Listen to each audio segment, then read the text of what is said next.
Hello student, स्वागत है आप सभी का एक नई वीडियो में। और देखिए, स्टेटस को लेकर के बहुत सारी समस्याएं आ रही हैं। हर स्टूडेंट्स का स्टेटस जो है अलग अलग तरीके से शो हो रहा है। और जैसा कि मैंने आपको कहा था कि अगर आपका जो स्टेटस है आपके बैंक से वेरीफाई हो जाता है और उसके बाद से DWO से वेरीफाई हो जाता है, उसके बाद से स्टेटस में समस्या आती है, तब थोड़ी सी दिक्कत है, तब आपकी स्कॉलरशिप की राशि नहीं भेजी जाएगी। और देखिए, कई स्टूडेंट्स का, जैसे कि कई सारे स्टूडेंट्स ने मेरे पास व्हाट्सएप पे शेयर किया है, इन सारी चीज़ों को भेजा है। इनका बैंक से भी वेरीफाई वगैरह हो गया है, लेकिन उसके बाद से इनका स्टेटस दिखा रहा है, मतलब अलग अलग तरीके की समस्याएं आ रही है। सबसे पहले मैं बता दूं कि यूपी स्कॉलरशिप से रिलेटेड आपके स्टेटस में अगर कोई भी समस्या आ रही होगी, किसी भी प्रकार की समस्या आ रही होगी, हो सकता है कि आपकी समस्या कुछ अलग तरीके की हो, इसलिए कि कई सारे स्टूडेंट्स का अलग अलग तरीके के स्टेटस वगैरह शो हो रहे हैं।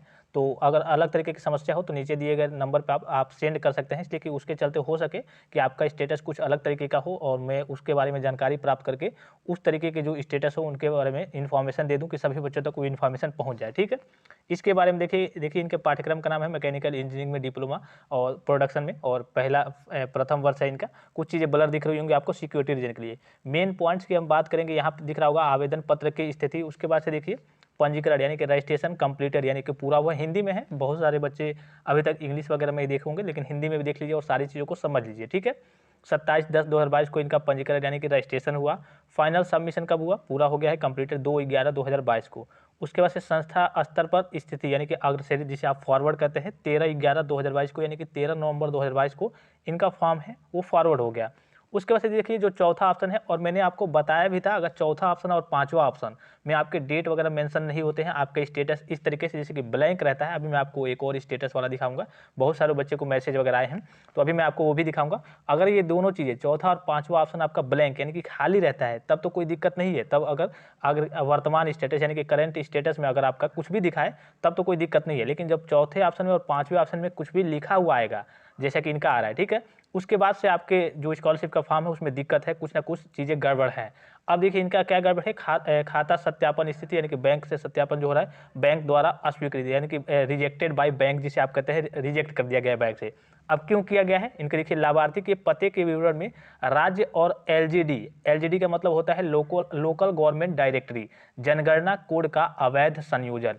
अब देखिए इसमें समस्या, इनके स्टेटस की बात करें तो इनके स्टेटस में क्या समस्या मतलब आई होगी, या फिर जैसे कि मान लीजिए कि इनका दिखा रहा है कि बैंक से रिजेक्ट हो गया है। पहली चीज़ आपको मालूम होगी कि जैसे कि मान लीजिए कि आप किसी और राज्य के होते हैं, या फिर अदरवाइज ऐसे कह लीजिए, सॉरी, किसी और आप डिस्ट्रिक्ट के होते हैं और किसी और डिस्ट्रिक्ट पे जाकर के पढ़ते हैं, तो वहाँ का जहाँ जिस जगह आप पढ़ रहे हो, जहाँ आपको कॉलेज मिला हो, वहाँ पे आपका बैंक अकाउंट होना कंपलसरी है। मतलब कि उस जिले में, जिस जिले में आपका कॉलेज है, उस जिले में आपका बैंक अकाउंट होना कंपलसरी है। हाँ, ये बात अलग है कि जो आपका पैसा आएगा, आपने पिछली बार देखा होगा, अगर आप इस बार फर्स्ट ईयर के स्टूडेंट्स होंगे तो आपको नहीं मालूम होगा। अगर आपके एक या फिर एक से अधिक बैंक अकाउंट होंगे, या फिर 2 3 4 होंगे, तो आपका पैसा भले ही आपके गांव वाले या फिर पुराने आपके गांव वाले आपके डिस्ट्रिक्ट वाले बैंक अकाउंट में आ जाए, लेकिन आपको आपका खाता जो है उस जिले में रहना चाहिए जिस जिले में आपका कॉलेज है, अगर आप दूसरे जिले में जाकर के पढ़ाई करते हैं तो। नहीं तो अगर अब मान लीजिए कि सोच रहे होंगे आप कि हम अपने गाँव वाला ही खाता भर देंगे, उसमें आ जाएगा, अगर आप मान लीजिए कि उसको भर देते हैं तो आपकी स्कॉलरशिप की राशि नहीं आएगी।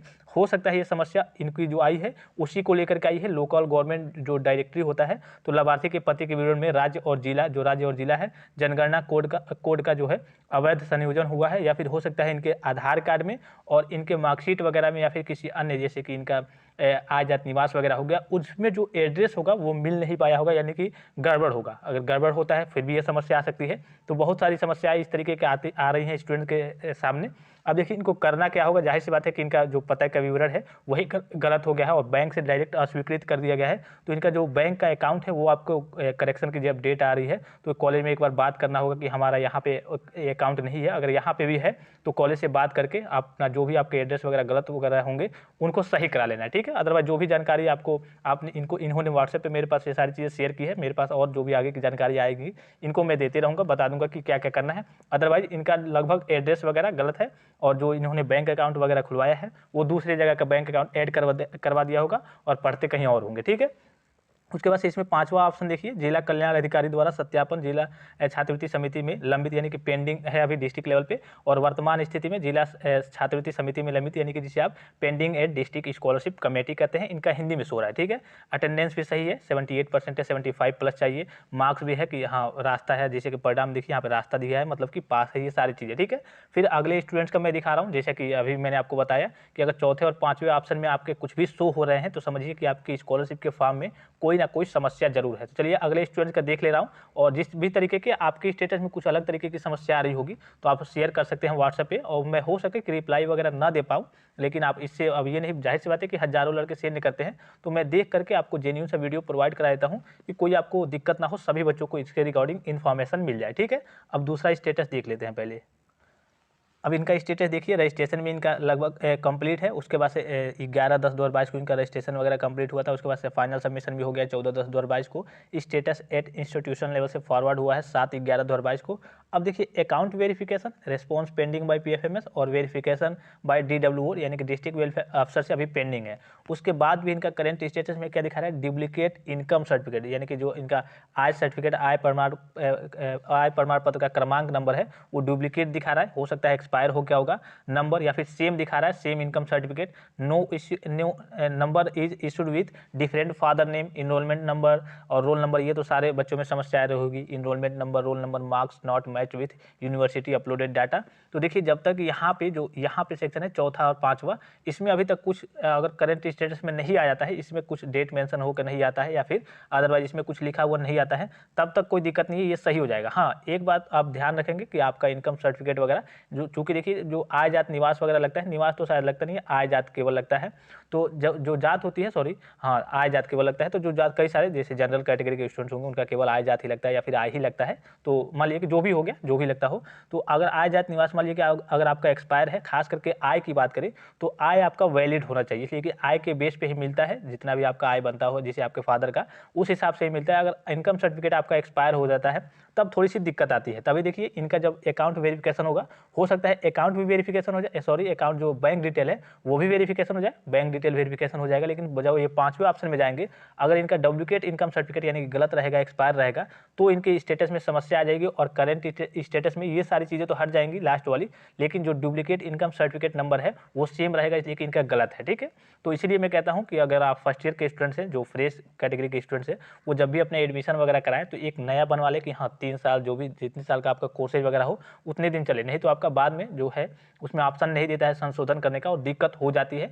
अब ऐसा नहीं है, मैंने आपको मॉर्निंग के वीडियो में बताया था कि ऐसा नहीं है कि नहीं आएगा, आ भी जाता है, लेकिन वर्तमान में गवर्नमेंट जो है रूल स्ट्रिक्ट करती जा रही है कि हाँ थोड़ी सी भी गड़बड़ी हो रही है तो नहीं आ रही है। और देखिए इनका जो अटेंडेंस परसेंटेज है वो कितना हाई लेवल का है, 91% है, तो कोई दिक्कत नहीं होगी इसमें। स्टेटस में पास भी है, सारी चीज़ें हैं, सारी चीज़ें मैनेज है, ठीक है। तो इस तरीके से अगर आपकी स्टेटस में कोई भी समस्या आ रही होगी, हाँ बहुत सारे बच्चे ये भी कह रहे थे कि रिजेक्टेड बाय बैंक दिखा रहा है, तो मैंने पहले भी कहा था यूआईडी को लेकर के अपने आधार, बहुत सारे बच्चे ये सोचते हैं कि चलिए मेरा तो मेरा तो जो बैंक अकाउंट है वो आधार कार्ड की सहायता से ही खुला है, लेकिन ऐसा नहीं है।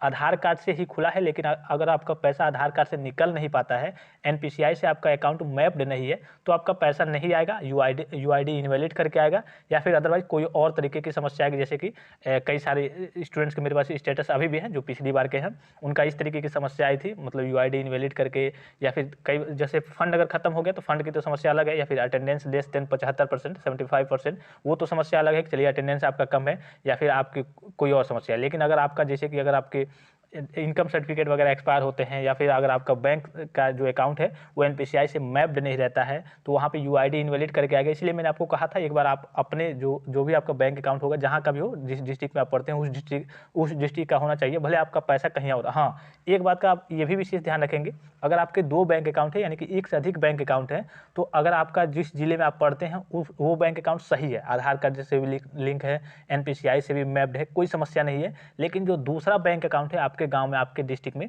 वो भी सही करा लेंगे। इसलिए कि आपको मालूम है कि डीबीटी से या फिर आपका जो पैसा है आधार बेस्ड पेमेंट के द्वारा भेजा जा रहा है, तो आपका पैसा किसी भी बैंक अकाउंट में भेजा जा सकता है जो बैंक अकाउंट पहले उठा लेगा आधार कार्ड की सहायता से। तो दोनों आपका सही रहना चाहिए, अर्थात कहने का सीधा मतलब है आपके जितने भी बैंक अकाउंट है उतने सही रहने चाहिए। अदरवाइज अगर आपके 2 या फिर 2 से अधिक ज़्यादा बैंक अकाउंट है तो आप कई बैंक अकाउंट को बंद करा सकते हैं जो पुराना हो गया होगा, जिससे आप वर्क वगैरह या फिर काम वगैरह नहीं लेते होंगे। देखिए छोटी छोटी समस्याएं बाद में चल के बड़ी चीज़ें, मतलब कि मान लीजिए कि आपके पूरा पैसा ही फंस जाएगा छोटी सी गलती की वजह से, तो आप इन बातों का ध्यान रखेंगे। अगर आपके कई बैंक अकाउंट होंगे तो और को बंद करा देंगे, क्लोज करा देंगे। अगर ओपन रहेगा और वहाँ पे हो सके कि वही आपका बैंक अकाउंट ऊपर आ जाए और उसी में पैसा भेजा जाए, इसलिए कि पैसा आपका किसी में भी भेजा जा सकता है अगर आधार कार्ड से आपका बैंक अकाउंट खुला होगा तो। जाहिर सी बात है अभी जितने भी बैंक अकाउंट वगैरह खुल रहे हैं आधार कार्ड उसमें कंपलसरी है, मांगा जा रहा है। तो आधार कार्ड तो आपके आधार कार्ड से खुला है लेकिन एनपीसीआई से मैप्ड नहीं होगा तो समस्या आ जाएगी, यूआईडी इनवैलिड करके आएगा।